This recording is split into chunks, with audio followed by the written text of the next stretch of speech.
حدیث یا قرآن نہیں ہے، آپ کی مرضی، آپ زیادہ بھی دے سکتے ہو، میں صرف اپنی رائے رکھ رہا ہوں، جو بڑوں سے سنا ہے وہ بتا رہا ہوں. اور 2 سے 3 مرتبہ دے دیں، فجر کے بعد سلامی دے دیں.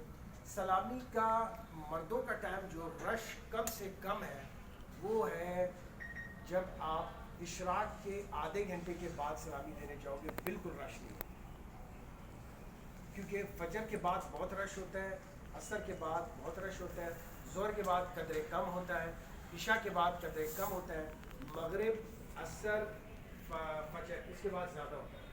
تو اب آپ اس کی ترتیب بنا لیں کہ کس طریقے سے آپ نے سلامی دینی ہے. دھکا نہ دیں کسی کو، بتا رہا یہ ایسی جگہ پہ بالکل دھکا نہ دیں. اور دوسری بات یہ کہ اس میں 2 رو بنتی ہیں سلامی میں.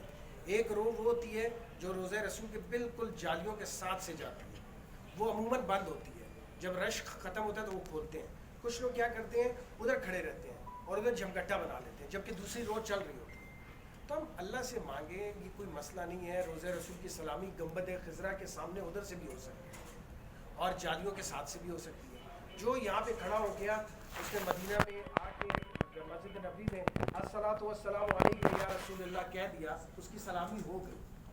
لیکن یہ ہے کہ اگر رش ہے اور زیادہ لوگوں کی سلامی دینی ہے، تمام حاجی حضرات کو لوگ کہتے ہیں کہ بھئی میری طرف سے سلامی دینا، میری طرف سے. اب لازم ہوتا ہے آپ جالیوں کے سامنے اپنی سلامی دو گے، 1-2 کی دو گے، آپ کو شرطیں تو نہیں چھوڑیں گے.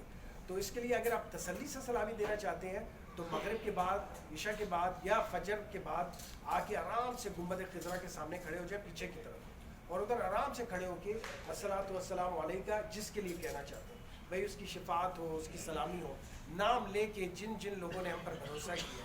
یہ بھروسہ کیا نا، ہمیں بتانے کا مقصد کیا ہے، ہم پر بھروسہ کیا، تو ہم ان کا نام لے کی کوشش کریں. ساتھ میں یہ بھی کہہ دیں کہ اللہ معاف کرنا، جنہوں نے ہمیں سلامی کے لیے کہا، اگر ہم بھول گئے تو ان کی بھی سلامی دے دیں، بھائی وہ ہمارے آسرے میں. اور جنہوں نے ہم سے دعاؤں کے لیے کہا، ہم سفیر ہیں. سفیر، حاجی کیا ہوتا ہے؟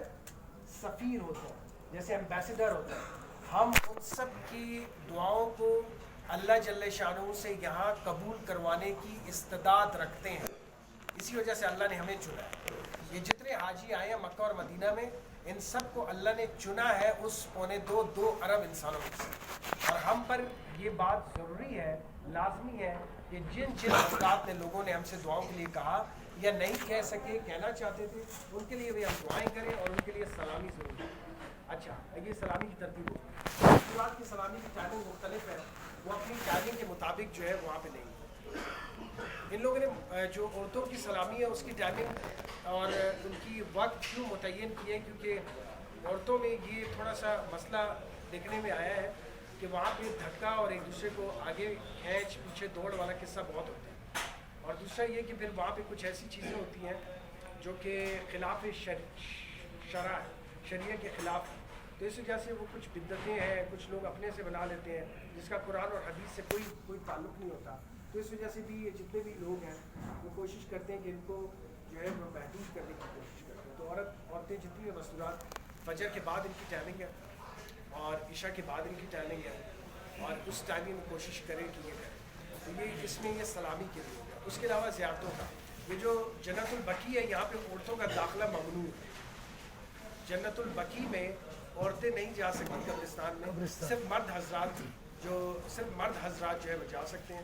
اور اس کی ٹائمنگ ہے فجر کے بعد اور عصر کے بعد، یہ سب ہوتا ہے. اور اس میں جو ہے وہ فاتحہ کریں، دعا کریں، اور جو ہے وہ اس کے بعد وہاں سے آ جائیں. اور اب اس میں جو عورتوں کے لیے اگر انہوں نے بھی فاتحہ کرنی ہے تو وہ اس کی دیوار کے ساتھ کھڑی ہوتی ہے، یہیں سے وہ سر منہ کر کے، اور یا وہ جالیوں والی جگہ بنی ہوتی ہے، اگر واک کر کے جائیں تو 7 جالیاں ہیں، جالیاں ادھر سے کھڑے ہو کے بھی زیارت کر سکتی ہیں قبرستان کے اگر کسی نے کرنا ہو. لیکن یہ کہ ان کا داخلہ ممنوع ہے. اس کے علاوہ یہاں پہ مختلف زیارتیں ہیں.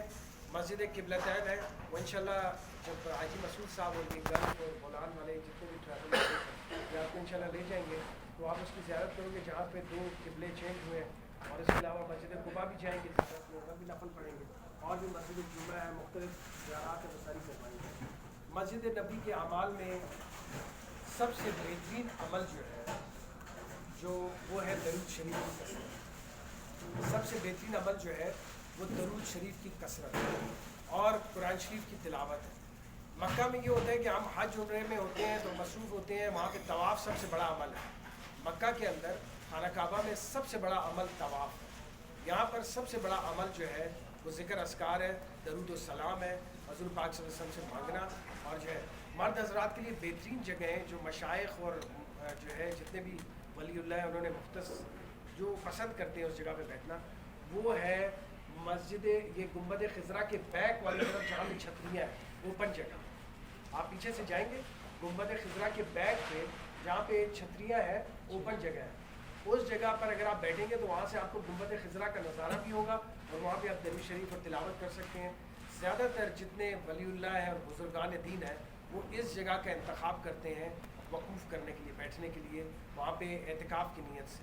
دوسرا مسجد نبی میں جب بھی جائیں خواتین اور مرد جتنے ہیں سارے کوشش کریں کہ اس میں یہ اہتمام رہے کہ ہم جب انٹر ہوں ہم اعتکاف کی نیت کریں۔ کیوں؟ کیونکہ اعتکاف کی نیت کرنے والا معتکف صرف اور صرف معتکف مسجد میں سو سکتا ہے اور کھا سکتا ہے، باقی کسی کو مسجد کے احترام میں یہ مسجد کے جو ہے آداب میں ہے کہ وہ کھانا اور سونا جو ہے اس کے لیے وہ نہیں کر سکتا سوائے معتکف کے لیے۔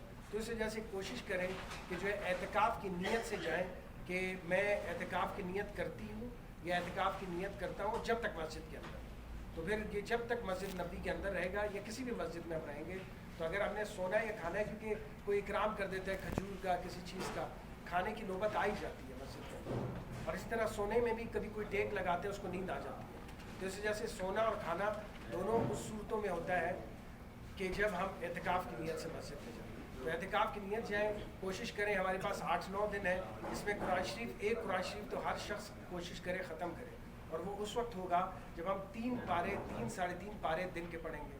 اب 3-3.5 پارے دن کے کیسے پورے ہوں گے؟ ایک تو بہترین ٹائم ہے کہ اگر کوئی تہجد کے بعد دعاؤں کا اہتمام کرے اور اس کے بعد فجر کے بعد اشراق تک وہیں پہ رہے تو وہ کم از کم 1 پارہ پڑھ سکتا ہے، ایک یہ ہو گیا۔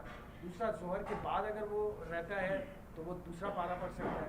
تیسرا اگر ظہر کے بعد کھانے کے لیے آتا ہے، عصر کے بعد 3 گھنٹے کا ٹائم ہے، اس میں وہ 2 پارے پڑھ سکتا ہے۔ تو اس طرح 3-3.5 پارے یعنی سپارے ایک دن میں ختم ہو سکتے ہیں، اور پورے کے پورے اس مدینہ کے 8-9 دنوں میں ایک قرآن شریف بندہ ختم کر سکتا ہے آسانی سے اگر تھوڑی سی ہمت کرے۔ سستی آتی ہے اور اس کے لیے باقاعدہ حضور پاک صلی اللہ علیہ وسلم نے دعا بھی کی ہے، حدیث شریف کی دعا ہے، اللہم ارنا الحق اللہم انی اعوذ بک من الہم والحزن واعوذ بک من العجز والکسل واعوذ بک من الجبن والبخل واعوذ بک من غلبۃ الدین وقہر الرجال۔ یا اللہ مجھے سستی اور کاہلی سے میں تیری پناہ مانگتا ہوں۔ یہ اتنی خطرناک چیز ہے سستی اور کاہلی۔ سستی کیا کرتی ہے، کاہلی کیا کرتی ہے؟ ہوٹل میں آ جاؤ سو جاؤ، ٹھیک ہے آرام ضروری ہے، اور آرام اس نیت سے ہو کہ مجھے عبادت کے لیے تقویت ملے۔ دوسرا کھانا بھی ضروری ہے، کھانا اس نیت سے ہو کہ مجھے عبادت کے لیے تقویت ملے۔ لیکن اگر بندے نے صرف یہ سوچ لیا کہ میری زندگی کا مقصد کھانا اور سونا ہے، یا مجھے گھر جیسا آرام ہی چاہیے جس طرح میں گھر میں رہتا تھا، تو پھر وہ کیا ہوگا، وقت گزر جائے گا، اس سے وہ اعمال اس طرح نہیں ہو پائیں گے جس طرح اعمال ادا کرنے کا حق ہو۔ تو جتنا بھی ادا کریں ہم حق نہیں ادا کر سکتے، لیکن کوشش کریں اس میں۔ اور اس میں ایک اور چیز یہ ہے، مدینہ کے اندر کوشش کریں صدقہ اور خیرات کا اہتمام زیادہ کریں۔ صدقے اور خیرات جس کو اللہ نے توفیق دی ہے وہ صدقے اور خیرات کا اہتمام زیادہ کریں، کھجوریں خریدیں، لوگوں میں بانٹ دیں۔ کیوں؟ کیونکہ حضور پاک صلی اللہ علیہ وسلم نے اور صحابہ رضی اللہ تعالیٰ عنہ نے اس شہر کے اندر لوگوں کو کھانے بہت کھلائے، اور فرمایا کہ جب مہاجر آئے تھے ہجرت کر کے اور جو انصار تھے انہوں نے کھانے کھلائے، انہوں نے اپنے گھروں میں لوگوں کو رکھا۔